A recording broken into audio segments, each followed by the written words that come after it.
I'm going to talk about using the game Apples to Apples in your ESL classes. So you can buy Apples to Apples as a junior version or as an adult's version, so that's a good option. However, you can also make your own game using vocabulary that your students will know or that you want to review. So the way it works is that you can come up with a whole pile of adjectives, and I kind of color code them with one color, and then you can also come up with nouns that are a different color. So for all the students that are playing, you can do teams or you can do individuals. Each person or team will get 5 to 7 adjectives, kind of depending on how many cards you have. And then you can choose a noun.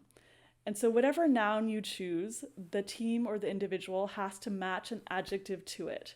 Whoever is the judge, I act as judge for the first one, can choose their favorite. And then you can keep playing and you can appoint different judges who will choose their favorite combination.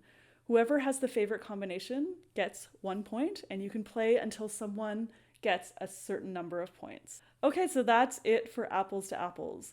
If you have any questions or comments about using this game in your class, please leave a comment below and let me know. I would love to hear from you. Also, feel free to hit like, subscribe, and tell your friend. Catch you next time. Bye, everybody.